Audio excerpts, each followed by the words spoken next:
The historic stimulus package, his new strategy involves ranking each state county by county. Our D.C. Bureau Chief Ross Palumbo, one of the few still allowed into the White House, is live with your one and only report. Ross. Calvin and Nicole, the president telling us over and over again here tonight at the White House that we need to, quote, get back to work. Now, he's releasing a few more of the details of his plan, how he's going to ease up on those restrictions, possibly by Easter. But it's coming at a time when cases are climbing up across the country. Hello, everybody.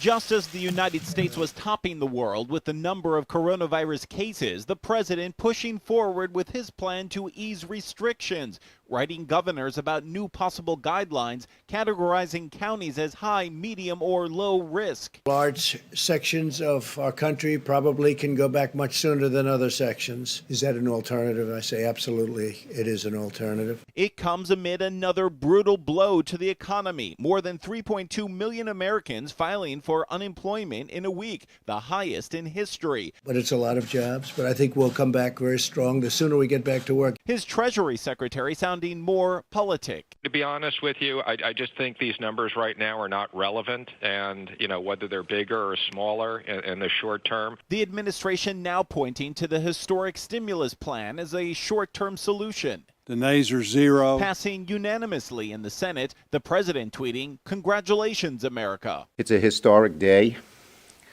because it matches a historic crisis. The $2 trillion package paves the way for payments to American families. Those earning less than $75,000 will get $1,200 plus $500 per child. Those making up to $99,000 would get less.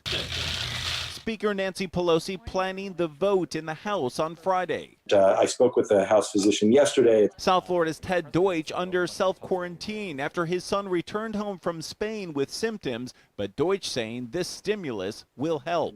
And those are the folks that we're really worried about, and that we're all working so hard to try to help through the legislation that we're passing and through trying to stay in touch with our constituents. Well, the congressman telling us tonight that both he and his son are doing well. They have very few symptoms. They are still self-isolating. So Congressman Deutsch will not be here in Washington tomorrow for that key vote on the stimulus plan. But Calvin and Nicole, he most likely will not need to be. It is going to be a voice vote. That means they basically say everyone in agreement say aye. But keep in mind, there are 430 current members in the House. If just one of them asks for a roll call vote, that'll mean that all members have to come into the chamber, and several are coming back to Washington tonight, just in case. Our Ross Palumbo live for us, and from Pennsylvania Avenue there to Wall Street here, a third day in positive territory as the Dow closed up 1,300 points. The market gain comes despite unemployment claims reaching an historic high in